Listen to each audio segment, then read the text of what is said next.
Неодговорно однесување и непочитување на мерките за време на пандемија од страна на политичките елити, тоа се оние кои носат препораки и закони.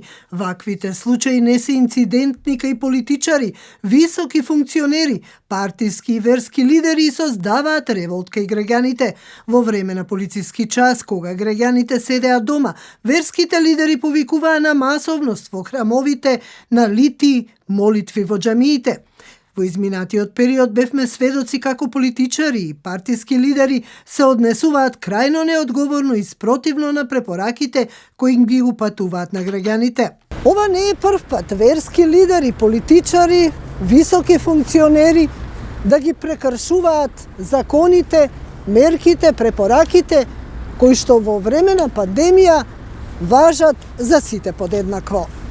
Социјалните мрежи, веб-порталите беа преплавени со фотографии на политичари, на партиски лидери без маски или дистанца, како што беше при победата на СДСМ на локалните избори во Штип. За време на полицискиот час лидерот на ВМРО ДПМН Мицкоски го сликаа како влегува и излегува од фитнес клуб, а поранешниот поглавар на ИВС ја прогласи короната за мртва.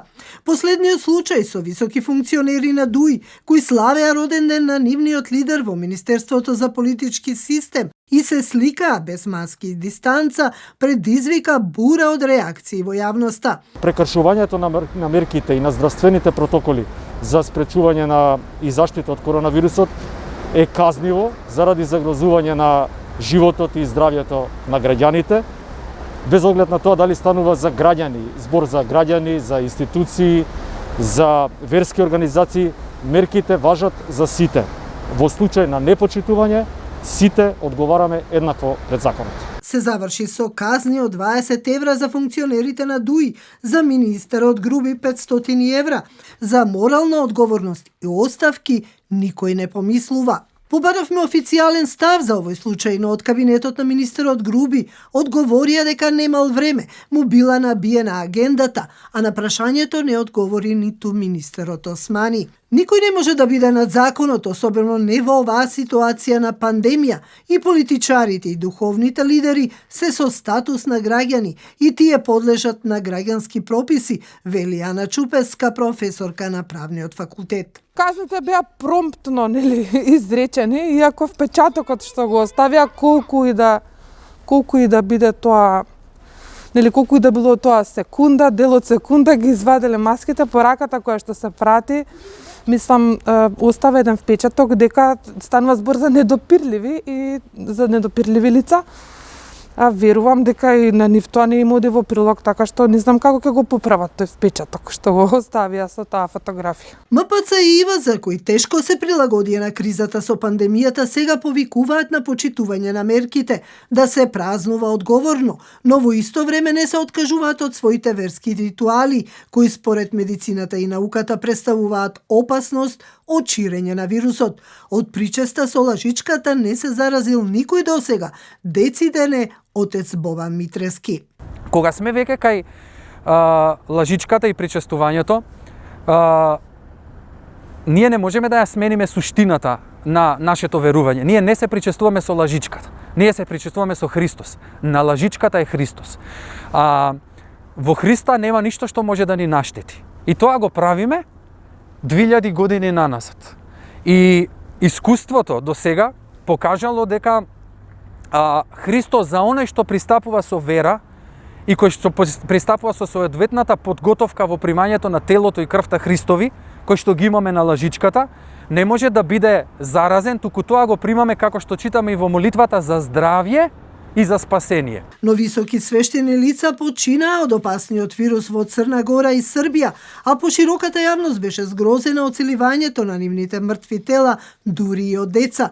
Митрополитот Петар смета дека е лудост да се мисли дека некој од свештените лица се заразил од причеста. Не го негираме заразувањето на свештените лица и владиците, вклучувајќи ги. Ние негираме дека преку причестната може да се донесе заразата. Зошто? Затоа што секој свештеник што служи литургија и дјакон кога служи, епископите, ние сите се причестуваме со телото и крвта Христови, а на крајот свештеникот ја употребува причесната откако сите верници се причестат. Што значи дека ако е тоа така, треба сите свештеници од причесната да се заразат. А ние ниту во еден случај немаме доказ до денеска дека некој свештеник се заразил преку причесната, а имаме докази, еве во нашата епархија имаме некаде околу 8 свештеници што се заразиле, но тие самите кажуваат дека се контактите во семејството. Медицината нема оправдување за ваквиот став на црквата. Самото групирање во црквата во затворен простор кој трае подолго време е ризик фактор. Друго, дефинитивно во 21 век, зашто не доаѓаа луѓето у црква со своје лажиче од дома, например. Или бацувањето на еден ист крст да пројдат 1000 души. Од МВР вела дека санкционираат се што е во нивен домен. За верското убедување кое се коси со препораките во време на пандемија, велат. Верското убедување не го ослободува граѓанинот од обврските што како граѓанин ги има според уставот, законите и другите прописи, освен ако тоа со закон или друг пропис поинаку не е уредено. Професорката Чуповска вели, никој нема против да се чуе ставот на религиските субјекти, но никој не може да биде над законот. И покрај тоа што е секуларен карактерот на нашата држава, тоа во ниедна случај не значи дека црквата, односно било која религиозна институција има авторитет во целост да се меша во световните работи. Што значи секуларизмот? Секуларизмот значи државата да не се меша во духовните работи, да го зачува нели световниот авторитет во световното, односно духовниот авторитет да остане во сферата на духовното, црквата и другите религиозни институции. Нивната конкуренција не може да биде предмет на дебата денеска во 21 век, во ниеден случај. Дополнително, црквата не може да се става и ниту било која друга религија, во случајот бидејќи вие го спомнате тој пример, во ниедна варијанта не може да се стави над граѓанскиот закон кој што важи за сите. Ваквото однесување само ја пролонгира епидемијата, вели доктор Стојанов. У 21 век да ги терате тие некои обичаи кај што објективно тоа нема да ве, дека е свет лик човекот, па нема да добиете зараза или дека ако го бакнете ќе не знам што ќе ви се деси, може само лошо да ви направи. Значи јас се почитувам верата, немам ништо против верата. Мерките за заштита мора да се почитуваат и во црква и надвор од црква. Не се совпаѓа со медицината и со науката, а како тие го докажуваат тоа?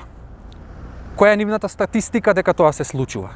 Тие предпазуваат во своите апели, велејќи дека заради можеби масовноста, заради тоа што сите пристапуваат кон еден објект како што е лажичката или пак путирот, тие предпоставуваат дека може би да се заразат. Значи тоа е, би рекол, превенција или превентивно укажување отколку што е докажано укажување. И тоа е голема разлика. И затоа јас малце е тука сензитивна таа неодговорност на некој да излезе во јавност, нели лекар.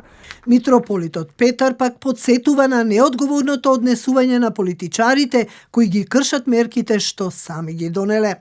Уште од почетокот на пандемијата најодговорните луѓе, дури за жал, како што беше случајот и со една директорка на една клиника за кожни болести, покажа крајна неодговорност и соблазнително делува на граѓаните, општо земено, за тие да не ги почитуваат мерките. Сега испаѓа дека оние што ги носат мерките, оние што ги носат законите, први ги кршат законите. Тогаш не можете ред и порадок да ставите во едно општество, ако најповиканите не се придржуваат на мерките. Ваквиот став го наметнува прашањето дали црквата се поставува на државата и дали политичарите се ставаат над граѓаните.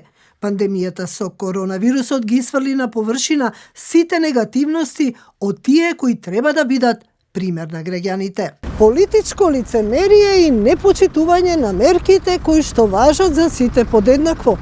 Верските лидери и политичарите не се откажуваат од сопствените уверувања и постапки и со тоа пренесуваат лоша порака до граѓаните.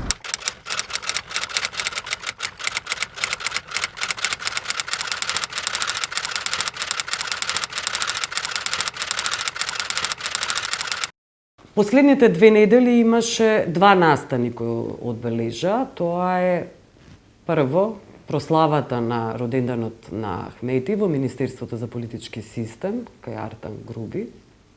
Се собра дузина челници на ДУИ да го прослават роденденот.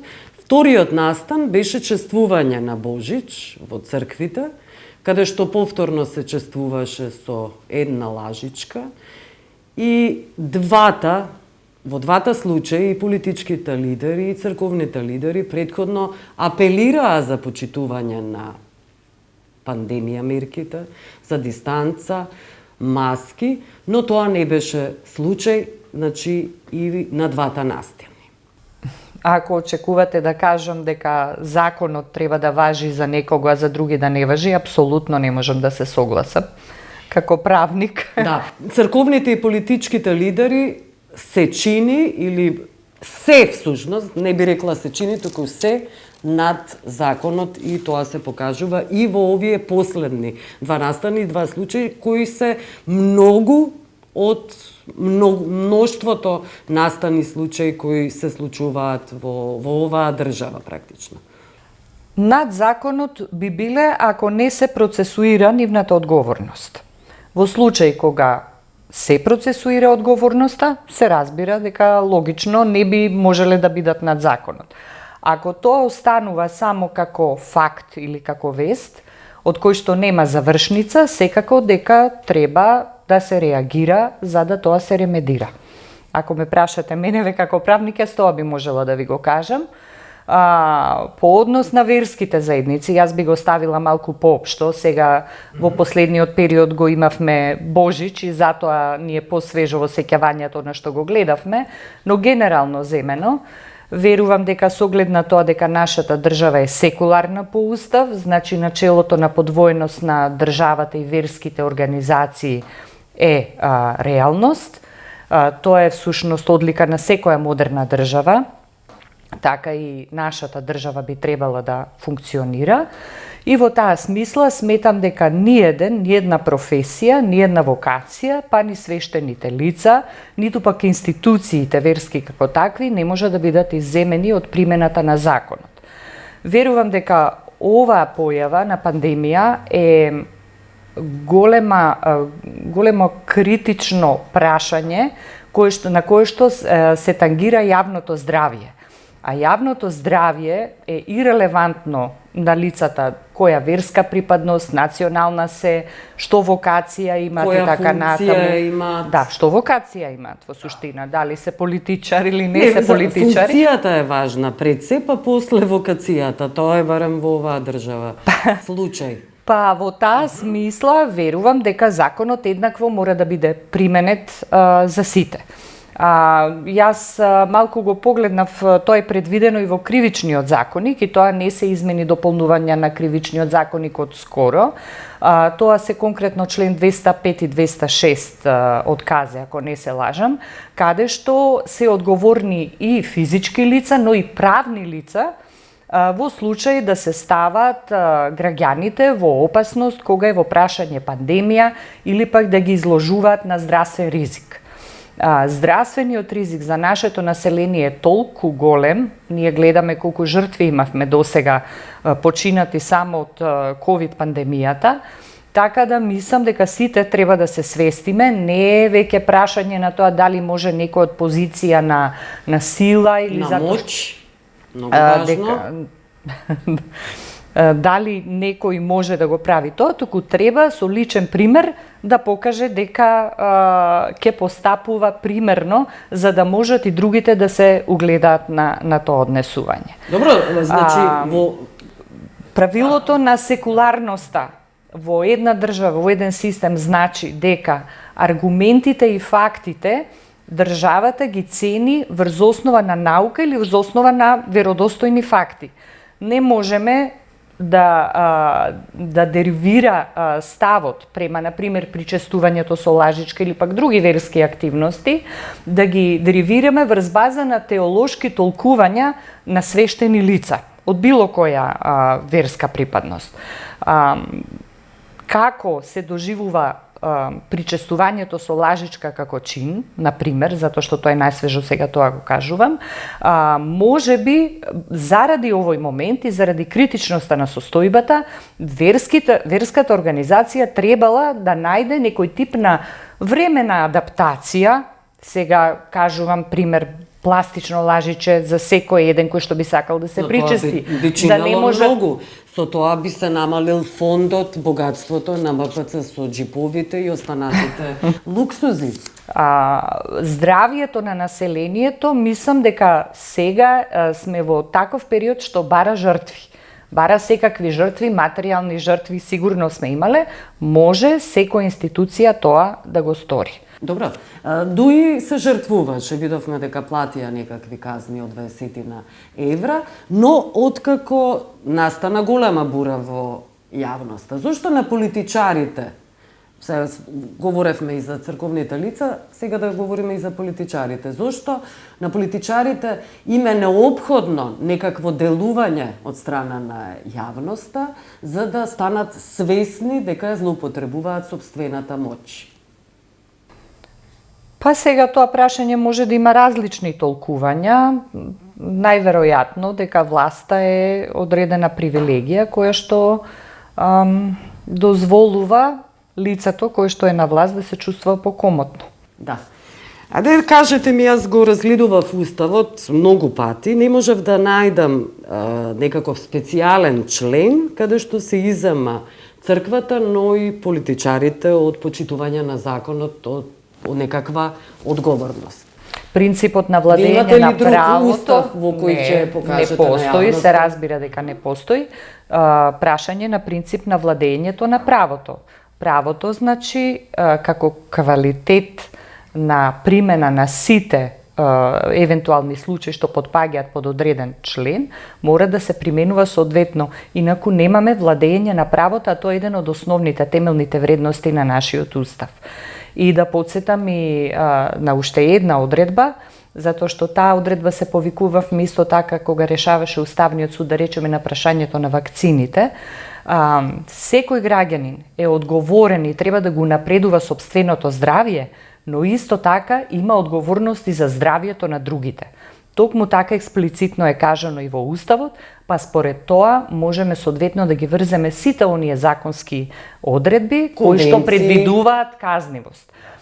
Во случај на Европската конвенција за човекови права, за која што се разбира ние сме обврзани да ја почитуваме, членот 9 го предвидува слободата на вероисповед, слободата на сопствено искажување и вероисповед, но исто така став 2 во односниот член предвидува одредени ограничување на тоа право.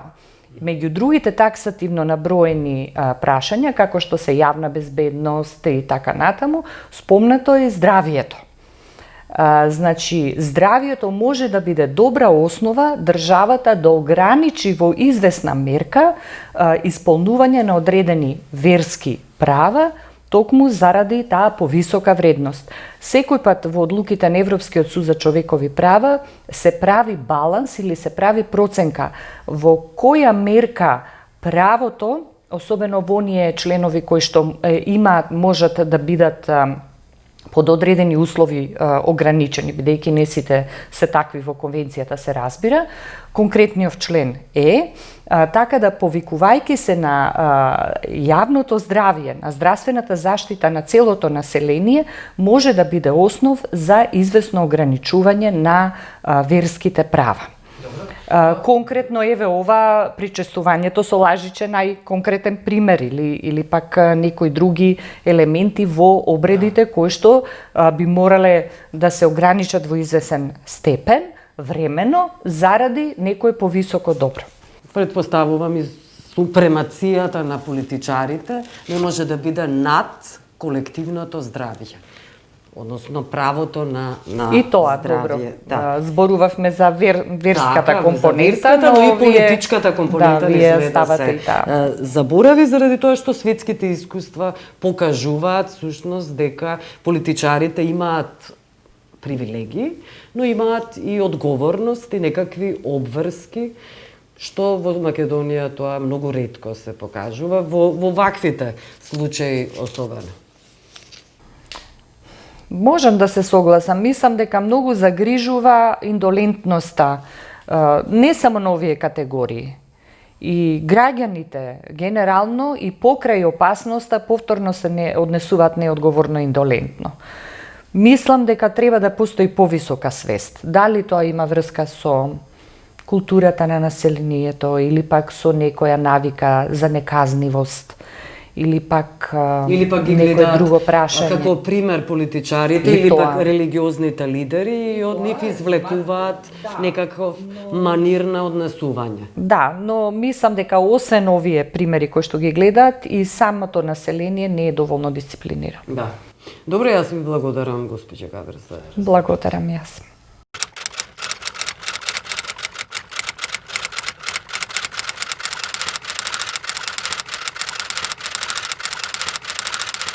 Прашањето се однесува на почитување на мерките за време на пандемија, корона пандемија, колку политичарите и црковните власти ги почитуваат мерките во Германија. Можеме да почнеме прво со политичката елита. Дали е над законот или сите граѓани подеднакво, заедно со политичарите се разбира, се придржуваат на ригорозните стрикни мерки? Па може да кажам дека прашањето дали казната ги стигнува политичарите не е ниту филозофско, ниту теолошко, туку е прашање на правната држава. Значи, пред законот нема поеднакви од еднаквите, па и политичарите кои ги прекршиле мерките за сузбивање на пандемијата и рестрикциите, да сносат одговорност за тоа, односно да платат казна. Кај јавноста досега по пристапи против мерките најмногу во очи паѓаат политичарите на деснопопулистичката партија Алтернатива за Германија, односно АФД. Според некои медиумски извештаи до крајот на минатата година, значи до крајот на декември, најмногу корона случаи во Бундестагот имало токму во пратеничката група на АФД. Јас би го спомнала впечатлив е случајот на пратеникот на АФД Томас Заец, кој пред известно време на говорницата во Бундестагот излезе со маска во вид на мрежа со дупки, пошто од потпредседателката на Бундестагот Клаудија Рот беше опоменат и не му беше дозволено да се врати на своето место со истата маска, туку под закана со санкции му беше дадена прописна заштитна маска. Истиот тој Заец во изминатите недели тешко заболе од COVID-19 и известно време помина и на одделение за интензивна нега. И сега им се заблагодарува на лекарите што му го спасиле животот и тврди дека никогаш не порекнувал постоење на коронавирусот или опасност од COVID-19, туку само смета дека според тоа како се одвиваат работите досега не можело да се зборува за пандемија. Однесувањето на политичарите на АФД предизвикува огорченост кај пратениците и политичарите од другите пратенички групи. Што се однесува до црковните лидери, Бети, каква е таму ситуацијата? Црквата даде своји препораки како треба да се одвиваат богослужбите согласно препораките и мерките за сузбивање на пандемијата. Најкарактеристична е дебатата околу причестот, односно давањето на лебот и виното. И евангелистичката црква, например, препорача црквите да најдат начин со придржување до мерките сепак да ги направат обредите. Например, за секој од верниците може да се употребува посебен пехар за вино или свештеникот откако ги дезинфицира рацете, секому врака да му стави лепче натопено во виното, без да ги допира рацете на верниците. Или, например, интересен е мене, навистина ми остави впечаток една идеја на една свештеничка од евангелистичката црква од Јужна Германија, која што дојде на идеја да се прават така наречените хости, тоа е она мало тркалезно лепче со вино што се дава, уште во процесот на правење внатре во тестото да се стави малку вино, а потоа секоја лепче, секоја хостија да се спакува согласно препораките и мерките на начин пропишан и да се дава на секој верник посебно. Освен тоа, во црквите мора да се почитуваат и другите мерки, како што е носење заштитни маски, држање на пропишана дистанца од другите верници, забрана за пеење во група. Има и прекршување на мерките за заштита. Еве да кажам, например, едниот пример е од Херфорд, каде на почетокот на годинава во една слободна црква се собрале околу 150 лица без почитување на мерките и по пријава од граѓани Полицијата ставила крај на собирот и сега учесниците, доколку престапот се докаже, се соочуваат со казни. Или примерот од Папенбург, каде молитва се држала во приватна куќа и при тоа не се почитувале мерките за заштита и полицијата по пријава од соседите влегла во куќата, каде во дневната соба биле собрани 15 на лица без заштитни маски и свештеник и тие исто така сега се соочуваат со казнени мерки. Добро, јас ти благодарам, Бети, за овој разговор. Благодарам.